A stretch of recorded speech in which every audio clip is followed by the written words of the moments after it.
paz do Senhor a todos os irmãos. Eu sou o teu irmão presbítero Jonatas e com muita alegria hoje venho a vocês trazer aqui mais um comentário dessa lição que está maravilhosa.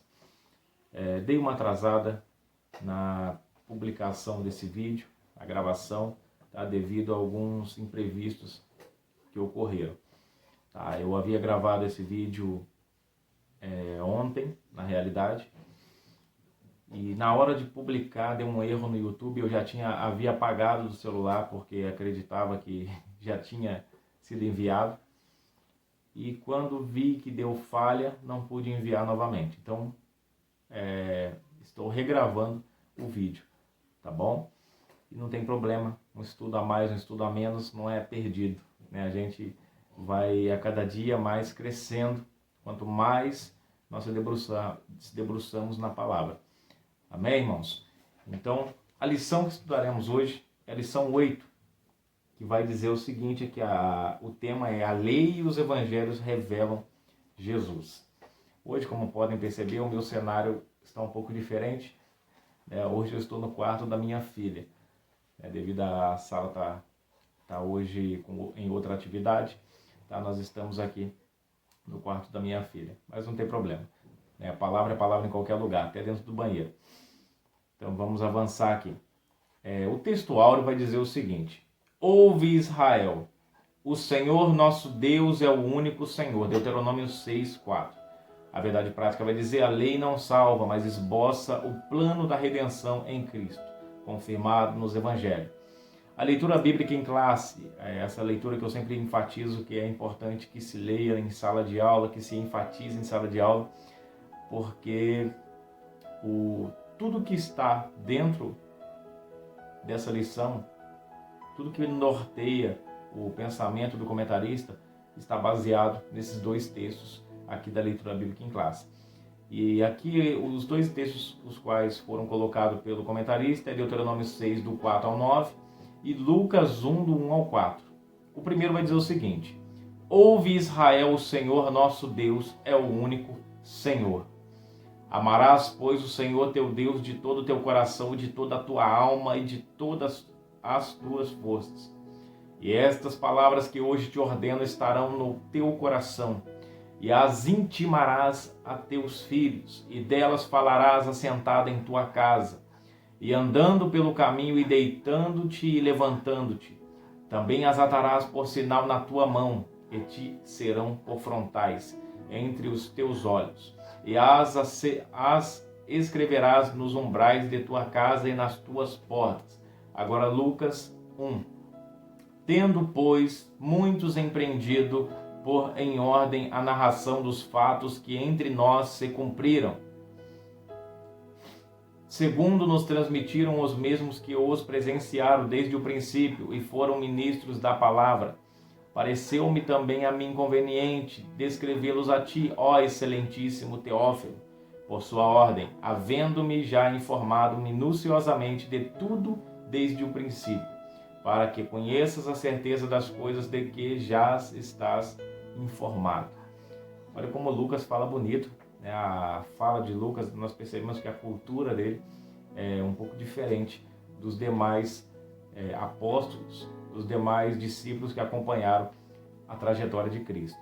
E isso explica o fato dele ser, né, como todos conhecem a história, médico, né, um homem que foi formado, um homem que tinha ali uma cultura, né, não era uma pessoa indulta, era uma pessoa culta, né? Então por isso nós percebemos na fala de Lucas já essa riqueza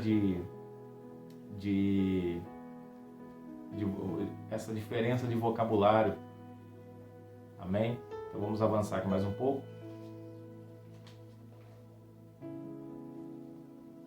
Nosso primeiro ponto aqui, que eu acho importante destacar, como eu sempre faço, o meu objetivo é trazer aqui o essencial da lição, tentar pegar o essencial da lição para transmitir aos irmãos. Amém? Então, o primeiro ponto aqui, nós vamos falar sobre a lei. Ela era transitória e esboçava o plano da salvação, o plano da redenção. E o primeiro ponto, aqui o primeiro tópico, o Pentateuco, a lei de Deus. A primeira coisa que nós precisamos deixar claro aqui é que Pentateuco, na verdade, é um termo grego, tá? Que foi adotado na organização da Bíblia, como esse livro que nós temos hoje, nessa organização que foi dado esse nome, tá? Por isso, a origem desse nome é grego. Como nós sabemos, toda a Bíblia foi escrita no Antigo Testamento em hebraico, tá? Então, esse livro, esses 5 livros que receberam o nome aí de Pentateuco, na realidade foi dado esse nome na organização que foi feita pelos 70, na Septuaginta, na tradução dos 70, tá? Quando traduziram a primeira vez a Bíblia do hebraico para o grego, tá? Então foi dado esse nome Pentateuco, visto que para os judeus o nome desses 5 livros, tá? Desses mesmos 5 livros, é Torá, tá? E nós sabemos que o único livro, a única Bíblia, podemos dizer assim, que os judeus tinham, que até o próprio Cristo utilizou, porque é a Bíblia que tinha no seu tempo, e era, vamos dizer assim, já era suficiente, era a Torá. Era a Torá e os profetas. E por que eu afirmo isso? Porque nós vemos Cristo citando partes do Pentateuco, né? Nós vemos ele citando lá, ensinando aos fariseus sobre a prática da lei, e ele vai dizer sobre não apenas conhecer a lei, mas pôr em prática. Ele vai falar sobre, em Mateus 5, ele vai falar, lá está escrito, não matarás, tá bom? Não é para matar mesmo, tá? Eu afirmo isso, está na lei, e no tempo da graça ainda permanece vigente, precisa ser cumprida. E ele vai falar assim, mas todo aquele que diz pode matar. Ou seja, ele nos desperta para essa realidade de que se pode matar com palavras também, tá? Então precisamos ficar atentos em tudo que nós falamos dentro do lar, aonde nós estivermos, porque as nossas palavras já têm esse poder. Ela pode ser tanto como algo a massagear, a consolar, a levantar o ânimo, como também pode ser algo para matar, para desmotivar alguém. Então tome cuidado com as suas palavras. E depois ele vai dizer, referindo à lei, ele vai dizer, também ouviste o que foi dito pelos antigos. Ele vai dizer, não adulterarás. Mas escute bem, ele vai dizer, ele está mostrando que não é apenas ler. Ele está dizendo, eu estou por dentro. Tá? Enquanto vocês lêem a Bíblia está lendo vocês. Tá? E isso vocês não aprenderam.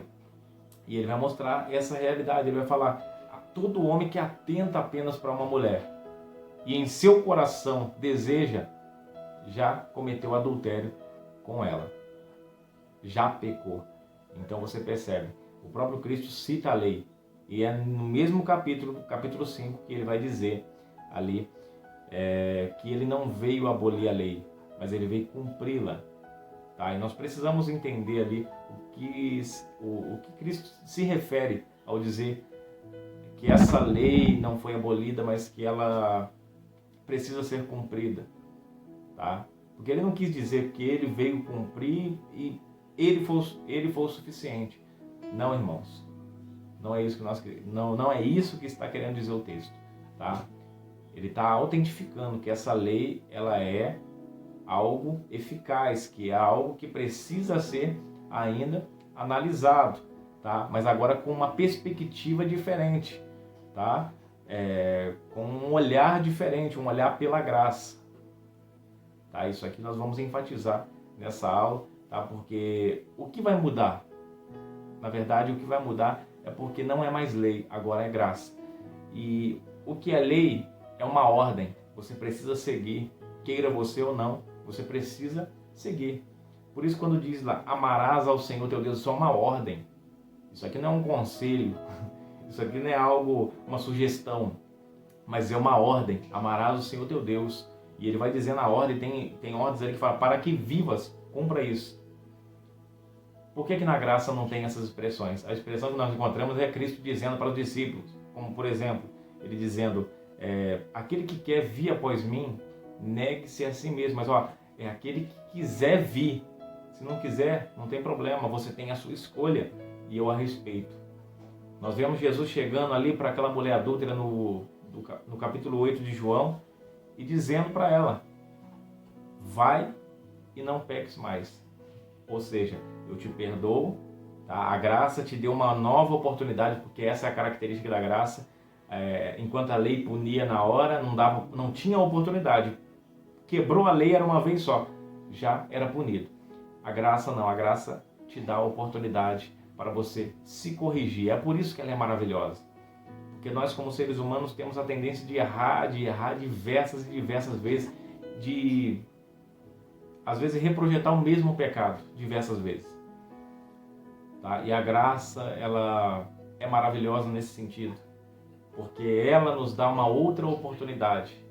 Você erra, você cai, e ali está a graça com as mãos estendidas para te levantar. Cristo com a mão estendida para te levantar e te dizer: você pode se arrepender e você pode ainda melhorar, você ainda está vivo. Ontem participamos de um congresso onde o tema era: enquanto há vida, há esperança. Enquanto você está vivo, você pode ali ainda ter esperança, porque a graça ainda está com as mãos ali estendidas te ajudando. Enquanto estiver vivo, ela está ali. Levanta, caí, levanta, pecou, levanta, eu te purifico se você quiser. Mas é você, sou eu e é você que precisa, por livre e espontânea vontade, desejar cumprir os princípios da lei. Por quê? A lei em si foi abolida como o quê? Como obrigação. Como obrigação a lei. Os rituais passaram. Por quê? Porque Cristo cumpriu tudo na cruz. O sistema sacrificial passou. Por quê? Não precisa mais matar cordeiro. Jesus morreu e o sacrifício dele foi suficiente. Não precisa. Mas agora o que é válido, o que é eterno? O que o próprio Cristo disse que passará aos céus e à terra, mas não passará. As palavras citando a lei são os princípios da lei, os fundamentos da lei. E quais são os fundamentos da lei? São as regras para todo cristão que deseja um dia morar no céu. Se você deseja ser cidadão do céu, você tem que se comportar de acordo com a legislação, de acordo com o código de lei do céu. E é assim que nós somos identificados, por cumprir tais leis. As pessoas olham e falam: aquele camarada ali é diferente, aquela mulher é diferente, porque olha que ela anda de acordo com uma lei que não é daqui. Porque a lei daqui manda todo mundo seguir nesse mesmo sentido, mas eles vão no contrário. Então, a semelhança, essa semelhança se dá por essa diferenciação que nós fazemos, tá? Entre o mundo e entre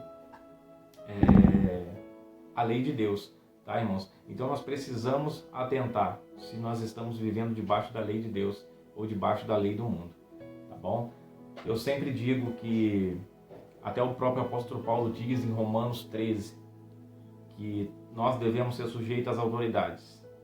Mas quando que esse ciclo deve ser interrompido? Quando que nós precisamos quebrar, vamos dizer assim, a lei da terra? Quando ela infringe a lei de Deus. Nós vemos os apóstolos ali querendo pregar, por quê? A ordem de Cristo, ir por todo mundo e pregar o evangelho a toda criatura. Mas aí o homem falou: nós viemos te pedir uma coisa, tá? Nós vamos te soltar, mas não fales mais nesse nome. E ele fala: eu não posso me calar. Importa mais obedecer a Deus do que ao homem. Ou seja, ele sabia que a importância dele continuar pregando era independente se o homem aceitaria ou não. Independente se ele perderia a cabeça ou não, ele sabia que ele deveria cumprir a vontade do Senhor. Então é isso, irmãos. A lei foi abolida como condenação, ela não te condena hoje, tá? Não te condena agora, tá? Mas os princípios da lei claramente estão evidentes na Bíblia, estão descritos no tempo da graça. E você vai ver lá diversas listas que o apóstolo Paulo vai citando, que o próprio Cristo vai dizendo, como por exemplo, você percebe que a graça ela eleva, ela exalta a voluntariedade. Ou seja, não é obrigação, não estou te impondo nada. Você faz se você quiser. Isso é graça. Tá? Lá no Antigo Testamento, Deus precisou obrigar, por quê, irmãos? Imagina se Deus não colocasse o cabresto. Imagina se Deus não se impusesse ali no meio daquele povo através das leis. Imagina, nós vemos lá a situação de Moisés descendo do monte na ocasião do bezerro de ouro. E quando ele chega, ele fala ao povo: venha a mim todos que estão ao lado de Deus. E vieram alguns. 3.000 ficaram, não se manifestaram, escolheram ficar longe de Deus, se unir aos povos pagãos, a continuar naquela liturgia de adorar Deus estranho. E o que Moisés disse? Porque essa era a lei. Se não está com Deus, era uma obrigação. Amarás o Senhor teu Deus. Se não pode amar o Senhor, não serve para viver. Na época era isso. Então ele diz, os levitas, foram tomados ali como um instrumento, e Moisés deu a ordem. Os levitas, mata todos esses que não levantaram a mão, que não se manifestaram, que não se colocaram ali, se posicionaram como alguém que está ao lado de Deus. Não se posicionaram como povo de Deus, pode matar tudo. Era essa no Antigo Testamento. E por quê, irmãos? Porque do jeito que a humanidade estava caminhando, esse pecado que foi processado de Adão em todo homem nascido de mulher, esse pecado estava se alastrando de uma forma, a promiscuidade nós vemos lá do caso, a devassidão de Sodoma e Gomorra, que precisou ser destruída, a taça da ira de Deus se encheu de uma forma muito rápida, o pecado foi passado de uma forma e foi proliferado de uma forma que Deus precisou intervir. Então é por isso que Deus vai e manda como obrigação, porque se não fosse obrigação, irmãos, não chegaria ao tempo da graça, a humanidade já teria sido destruída, a longanimidade de Deus já teria se esgotado, como se esgotou para alguns povos. A primeira ocasião que a longanimidade de Deus se esgotou foi na Arca de Noé. Ele fala ali que ele destrói a face humana, ele decide destruir a face humana, a raça humana da face da terra. Por quê? Porque o pecado deles estava cheirando mal diante de Deus. Então Deus manda destruir e deixa apenas uma família. Porque o ser humano é um projeto de Deus. A família é um projeto de Deus. Então, a partir dessa família justa, vai nascer um povo bom. E desse povo de Noé, daqui a pouco vem ali da própria família, vem Cã, ali que envergonha seu pai, que recebe a maldição e vai passando, irmãos. E o pecado, ele continua. Até que Cristo vem. E lá na frente ele quebra esse ciclo. Ele fala: conseguimos alcançar o objetivo. Conseguimos hoje acabar de vez com esse ciclo de morte. Por quê? Porque agora Jesus ele entra como uma parede, ele entra como uma ponte de reconciliação entre o homem e Deus. Ele quebra esse elo dizendo que agora é voluntário. Quem quer estar com Deus, se manifeste. Quem não quer, pode viver a sua vida sem propósito nenhum, vai viver, vai envelhecer, vai morrer, não vai fazer diferença nenhuma na terra, entendeu? E tem um destino apenas esperando, apenas lide com as consequências depois. Mas agora é voluntário, porque Cristo veio e deu essa oportunidade para nós. A graça veio para dar oportunidade. E se não fosse a graça, nenhum de nós estaríamos aqui. Amém, irmãos? Então uma coisa importante é essa. Foi necessária essa obrigação, essa intimação dada pela lei no Antigo Testamento, porque senão não alcançaria, a raça humana não alcançaria, não chegaria ao apogeu que foi o tempo da graça. Tá? A plenitude dos tempos, o Filho de Deus não chegaria. Tá? Não seria possível isso. Tá? Mas pela graça de Deus e misericórdia, Ele enviou o seu Filho, já era o propósito. Gênesis 3,15, da semente da mulher nascerá um que esmagará a cabeça da serpente. E nós sabemos como foi toda a história. Então aqui foi o livro dado, Pentateuco, dado a Moisés. Então já disse aqui que os princípios da lei não foi dado a Moisés. Foi dado a Moisés, mas não era de Moisés a lei. A lei era de Deus. Foi o próprio Deus que escreveu nas pedras e deu a Moisés em pedras, tá? E é isso aqui que muitas pessoas confundem. Não, peraí, a lei de Deus, a lei de Cristo, né? Eu vou obedecer a lei de Cristo, a lei de Moisés é Moisés, mas não é Moisés, é Deus quem deu para Moisés. E o próprio Cristo disse que a palavra não passou. Ela não vai passar, ela vai permanecer, porque saiu da boca de Deus. E toda palavra que sai da boca de Deus, ela é suficiente. Toda palavra que sai da boca de Deus, ela cumpre o objetivo para qual foi enviada, tá, irmãos? Ela não é sem propósito, ela tem propósito. Deus não pode mentir, não é homem para que minta, nem filho do homem para que se arrependa. Então o que ele disse, ele não se arrepende do que ele disse. Amém? Então, precisamos entender isso. Então a lei, agora nós chegamos agora no tempo do Evangelho. Evangelho é o quê? Nós já estudamos muitas vezes que evangelhos são as boas novas. E aqui para nós entendermos um pouco aqui sobre a questão, a proposta da lição. Aqui estamos falando sobre os evangelhos. Os evangelhos, quando se referimos aos evangelhos, sobre a estrutura da Bíblia, desse Novo Testamento, nós estamos falando sobre os 4 evangelhos, que é Mateus, Marcos, Lucas e João. Os 4 evangelhos, tá, que foram escritos, com visões ali iguais, ou seja, foram, vamos dizer assim, foram imagens que foram capturadas ali por eles, foram presenciadas por eles, só que apenas em visões diferentes. Um estava aqui mais perto, o outro estava mais afastado, outro estava ali conversando, pegou um pouquinho, não pegou por completo na plenitude o que aconteceu. Temos situações como, por exemplo, que João estava perto.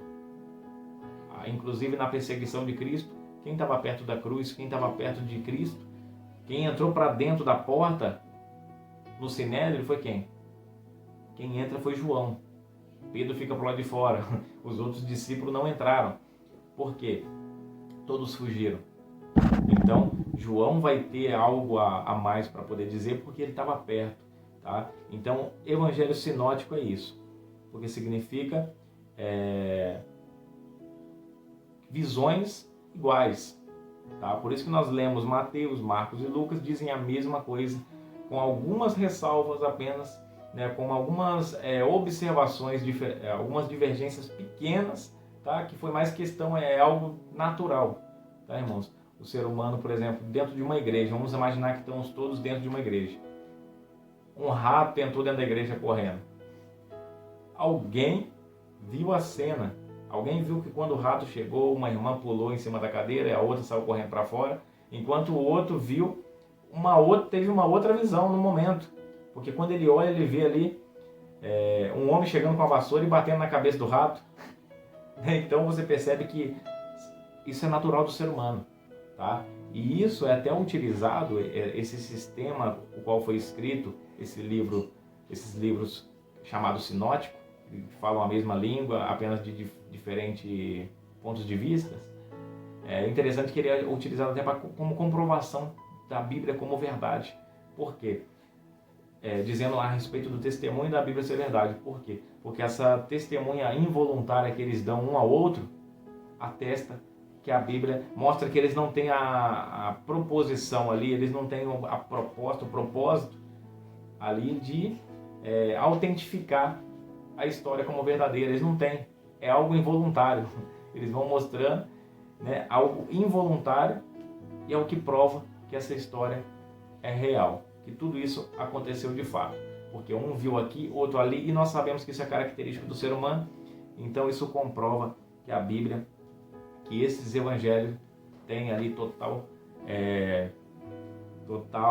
legitimidade. Nós podemos confiar. Amém? A mensagem do reino de Deus. Em Mateus, o Senhor Jesus, após o batismo nas águas e a sua vitória na tentação do deserto, passou a pregar a chegada do reino dos céus.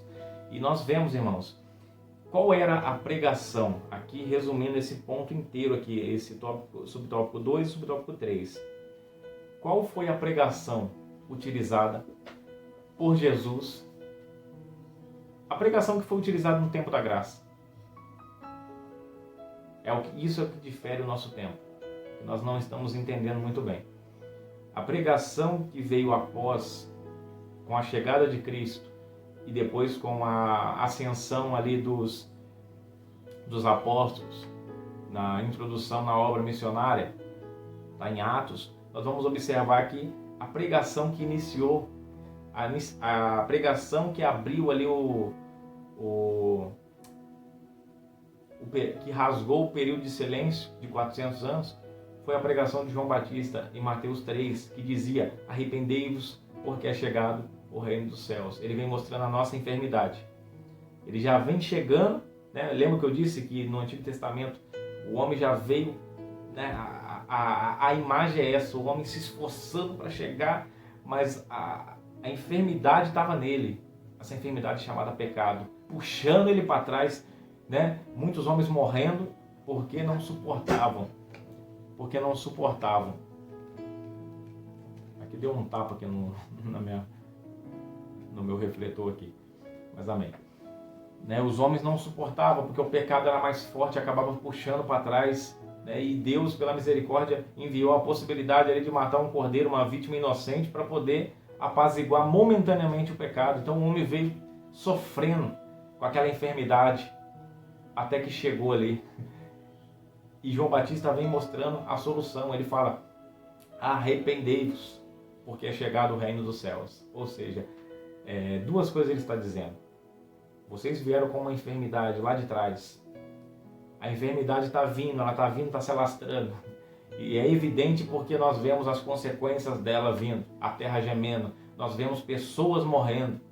Tá? Nós vemos pessoas sofrendo por causa dessa enfermidade. Mas aí ele vai dizer: mas arrependei-vos, porque tem uma boa notícia. É chegado o reino dos céus. É chegada a oportunidade agora de nós sermos redimidos, sermos salvos. É a oportunidade de nós sermos agora livrados dessa enfermidade, dessa dor que nós carregamos durante tanto tempo. Creio que os irmãos estão entendendo o sentido que eu estou levando essa aula, o sentido que eu estou querendo transmitir aos irmãos.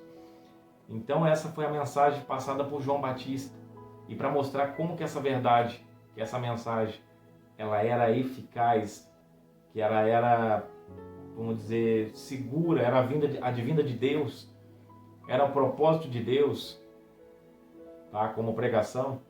Quando João morre, nós vemos em Mateus 4, Jesus inicia falando: arrependei-vos, porque é chegado o reino dos céus. E a pregação, Jesus inicia com essa pregação. E Jesus vai mostrando o que precisa ser mudado, o que precisa. Ele fala da hipocrisia, ele exalta a sinceridade de coração e lança em terra a hipocrisia dos homens, lança a rosto. Vocês não podem apenas expressar aqui fora, não, mas dentro do coração de vocês tem que dizer a mesma coisa do que o exterior. E é isso que Jesus vem dizendo, vem rebatendo até o momento da sua morte. Louvado seja Deus. E quando Jesus morre, é assunto ao céu, ele manda: ide pregar o evangelho, continue pregando. E qual foi a pregação quando o Espírito Santo desce em Atos 2? Pedro toma a palavra e ele diz o quê? Arrependei-vos, porque é chegado o reino dos céus. E muitos apóstolos, muitas famílias foram convertidas e salvas por essa mesma mensagem. Mostrava-se a enfermidade: arrependei-vos, porque você precisa se arrepender. Tem um pecado aí dentro escondido. Tá? E não estou falando de pecados planejados, não. Estou falando de pecado da natureza humana. Tá? O Evangelho traz isso à tona, essas imperfeições que nós temos, que muitas das vezes, quando eu estou no mundo, eu não sinto. Porque até o apóstolo Paulo diz que nós estávamos mortos nos delitos e pecados, ou seja, quando você está morto, você não sente nada, você não sente, você está morto, você só caminha, você só vegeta, porque está morto, não tem consciência. Agora, uma vez que você é ressuscitado com Cristo, você começa a sentir incômodo, começa a mensagem confrontar, começa o espelho, que é a palavra, trazer as suas imperfeições, a necessidade de limpeza que você precisa fazer e correções na sua vida. Então isso é o Evangelho. Tá? E a mensagem central, eu tenho dito aonde eu pude, aonde eu posso, eu tenho dito. A mensagem pode começar em Gênesis, mas tem que terminar na redenção, tem que terminar em Cristo. Pode começar em 1 Samuel, tem que terminar em Cristo. Pode começar aonde for a mensagem. Se não terminar em Cristo, a sua pregação não valeu de nada. Amém? Porque Cristo é o centro da Bíblia. Cristo é o centro da Bíblia. Se Ele não estiver no centro da tua pregação, a sua pregação foi uma palestra, mas não foi uma pregação. Amém? E vamos avançar aqui mais um pouco. Essa mensagem, como eu já disse, é uma mensagem, é a única mensagem que transforma. É a mensagem que mostra o nosso erro e nos dá ali a sugestão, que nos ensina a como corrigir o nosso erro. E é por isso que a graça é maravilhosa, porque ela nos dá oportunidade, ela nos dá lições, ela nos ensina a como se prevenir de cair e também nos ensina a como corrigir o nosso erro.